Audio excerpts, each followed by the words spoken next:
Every week, thousands are drawn to Miami's aging Seaquarium for a spectacular encounter with a majestic creature of the deep. And today, Lolita the orca is putting on another awe-inspiring show.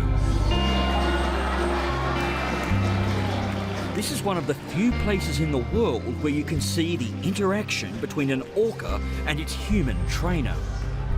Remarkably, Lolita has been repeating this performance up to 3 times a day for the past 43 years.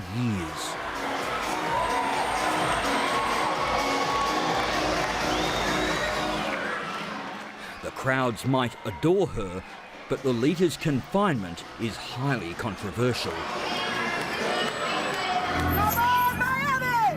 What do you say? Free Lolita! Free her today! Come on, Miami! Outside the Seaquarium, animal rights activists have stepped up their efforts in their decades-long campaign to set Lolita free. This animal at the Seaquarium was kidnapped, and that's the only way to describe it. This animal was kidnapped, taken against her will, onto a struggle of life and death. This animal, Lolita, has been living in this little chlorinated cement prison for more than 40 years.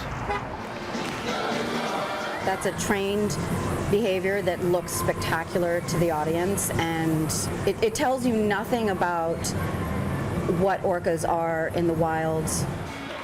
Samantha Witchcraft doesn't go inside the Seaquarium because as one of the leaders of the protest movement, she's not welcome there. But she's horrified that orcas, so used to a life in the wild, are being so ruthlessly exploited in captivity. What you see in this footage, that entire enclosure is her entire tank. It is shallower than she is long. So she cannot dive in this tank. And what orcas do in the wild is they dive very deep and they fish very deep and they swim very deep. And she can't do that because the tank is shallower than she is long. It's a travesty.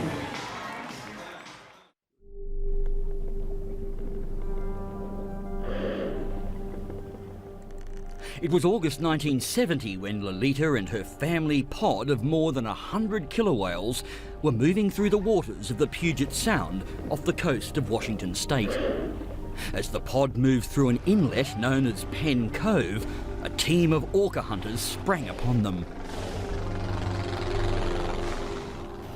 It was horrendous. It was a terror operation. They threw bombs into the water.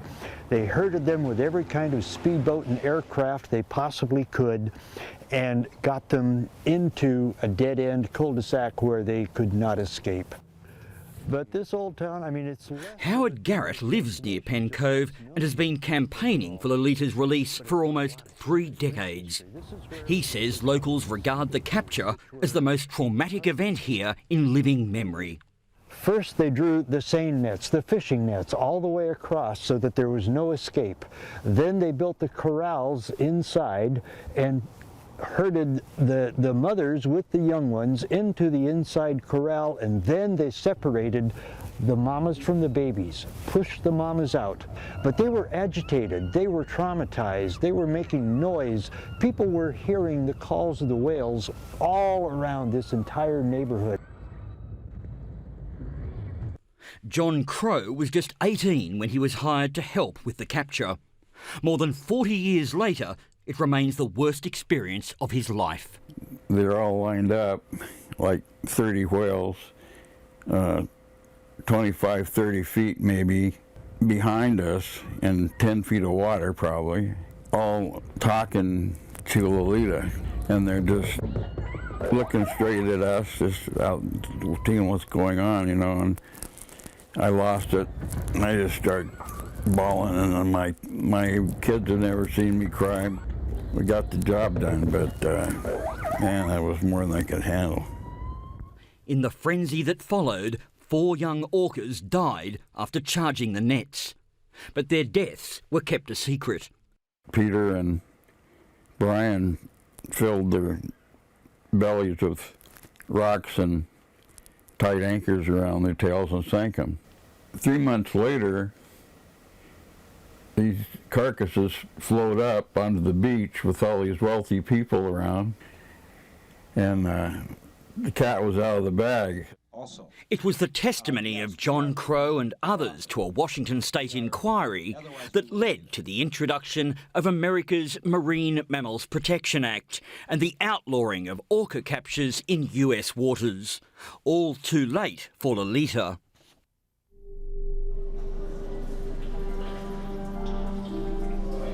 They're called killer whales, but in fact they're not whales at all. They're actually dolphins, the largest member of the dolphin family. Orcas are extremely intelligent, with highly evolved communication skills and a behavioural culture that has no parallel apart from humans. But it's their sophisticated social bonding that's their most remarkable characteristic, along with the complex matriarchal societies to which they belong, roaming the oceans in closely knit family pods. The orca is the most social animal on planet Earth. When they get together for life. We get together for birthdays and Christmas and stuff. They get together for life, and they live in a world of sound. So when we capture them, like Lolita, we take away from them the two most important aspects of their life: the world of sound and their family. As the Miami Seaquarium's head trainer in the 1960s, Rick O'Barry achieved fame by coaching the dolphins that were used in the TV series Flipper. But it was his first-hand experience with a captive orca that left him deeply troubled about the mental impact of confinement. I trained the first killer whale in captivity in the eastern United States. His name was Hugo, at the Miami Seaquarium. He was captured at a very young age, very violent capture. He never adjusted to captivity. Hugo was extremely bored. He would come across the tank and crash his head into the side of the tank, and the whole tank would shake, concrete and steel and glass. And eventually he died of a brain aneurysm from banging his head against the tank. Then they got another one, Lolita. What you don't see is the real show, which goes on between shows. You would see Lolita's head up against the tank of it's captive dolphin depression syndrome. It's a catatonic state that they go into, because you're dealing with a large brain that's in this bathtub, basically. They become psychotic, I believe. I believe Lolita's psychotic. But the audience doesn't know that. They're dealing with an optical illusion. Hi, everybody. We're the Johnsons from Detroit, Michigan. We sure had a great time when we visited SeaWorld. It's one of our favorite places. When the whales get close to the glass and start kicking up the water, whammo, you're a goner.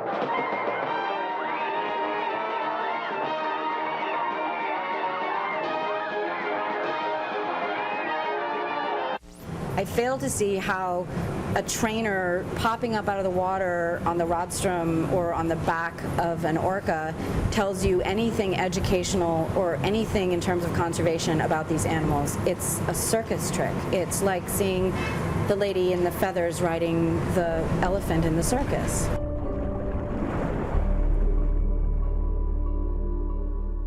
Orange County Sheriff's Office. We need SO to respond for a dead person at SeaWorld. A whale has eaten one of the trainers. A whale ate one of the trainers? That's correct.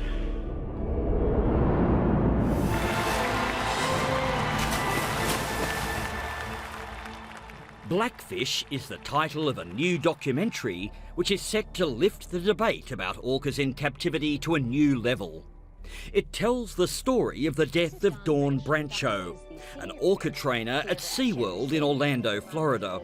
Coming out here every day and having the audience just love what we're doing with the animals. How do I make this animal as beautiful as they are and have people walk away loving this animal, and they're touched and they're moved, and I feel like I made a difference to them. I left in January of 2010. The documentary includes interviews with several experienced SeaWorld trainers and probes the background of an orca named Tilikum, the star attraction of SeaWorld, which fatally attacked Dawn. When you watch the whole video, you can see that Tilikum is actually really with Dawn in the beginning of the video. Tilikum's performance begins correctly as he does what's called a peck wave, swimming around the edge of the pool with one of his flippers raised. Dawn blows a whistle to let him know that he's done well and it's time for a reward. But it seems Tilikum misses the cue and does another lap. Dawn punishes him by delaying the fish reward, and Tilikum can tell that her bucket is nearly empty. As Dawn enters the pool, Tilikum follows and then drags her under. Out of respect for her family, the documentary does not show the horrifying death that follows. May have started as play or frustration and clearly escalated to be very violent behavior that I think was anything but play. In the end, he basically just completely mutilated that poor girl. I heard about the death of Dawn Brancheau and thought I would be doing a documentary on essentially this one sort of tragic event. And then slowly started peeling back the onion and realizing that there was so many things and truths that shocked me. Gabriela Coperthwaite is the director of Blackfish. Her film traces Tilikum's life in captivity and suggests that his confinement has made him psychotic.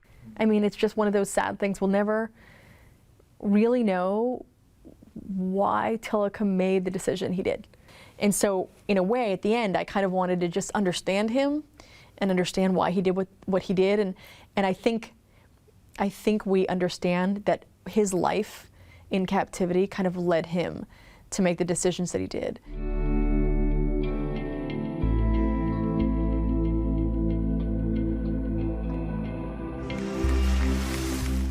In theory, orcas in captivity are protected by regulations outlawing animal cruelty.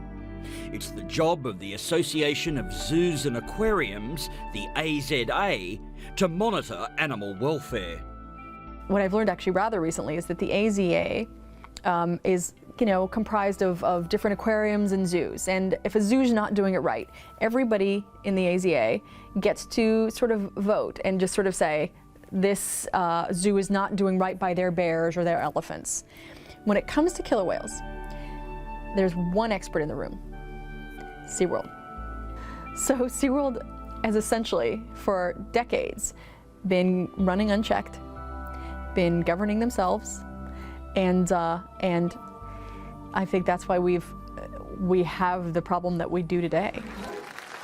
Following an inquiry into Brancheau's death, SeaWorld has been banned from allowing its trainers to enter the orca tanks to perform. But that legal ruling does not apply to the Miami Seaquarium and Lolita.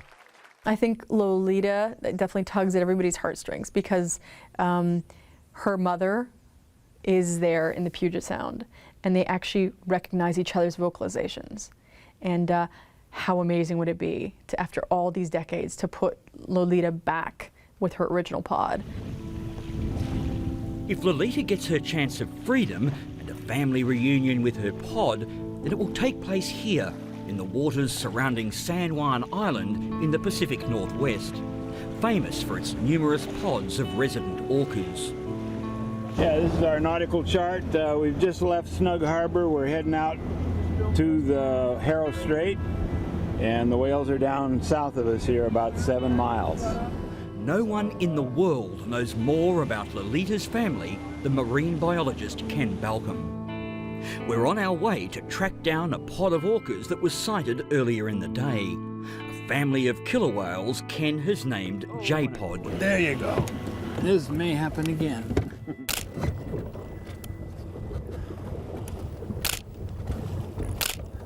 I'm just shooting fin profile just to see who all is in the group. This is kind of how we do social organization studies. Pod that swims together stays together. The encounter with J-Pod has special significance. These whales are amongst Lolita's closest relatives.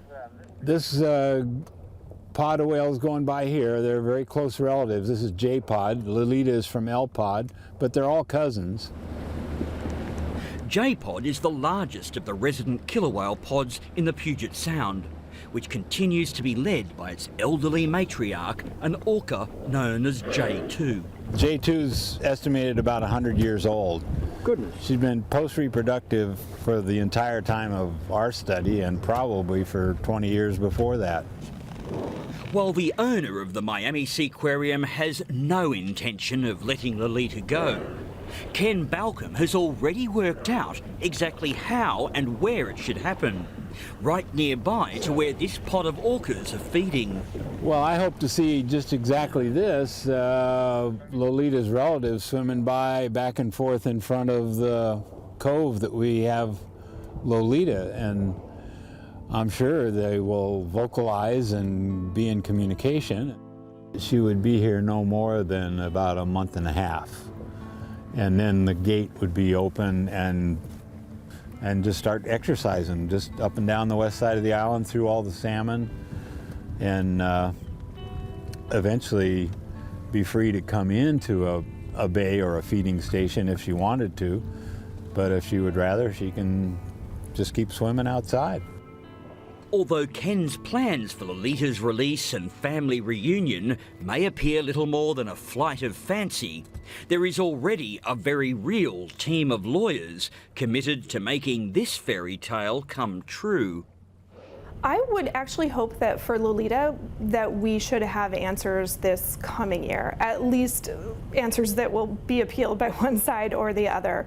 But the case that the Animal Legal Defense Fund filed on Lolita's behalf first started in 2011, so at least we're down that path a little bit. Lawyers are trying to have the conditions under which Lolita is kept declared illegal, and argue that with a tangible family connection to her pod, her immediate return to the Puget Sound is essential. So here we are, Kanaka Bay, Lolita's new home. Ken and Howard have taken me to the place they've chosen as Lolita's temporary sea pen. Orcas have very, very large brains, about 4.5 times the size of human brains, which is a lot of associational cortex, a lot of storage area, a lot of hard drive. So she's able to draw from those recollections and remember just the feel, the familiarity of this place, and I think it'll come back to her. In the sanctuary of the cove, it's hoped that Lolita will quickly reacquaint herself with the rhythms and sounds of the ocean. With her relatives swimming outside, a family reunion would be just a matter of time. While she's in captivity, Lolita makes a fortune for her owners. But for the rest of us, the symbolism of her release would be priceless. We live by the stories that we make and that we tell, and this story is about reuniting nature and reassembling the nature that we have ripped apart and allowing it to flourish without our domination and our control and our exploitation. So it's just going to be a beautiful thing to see and for people to enjoy and feel a part of.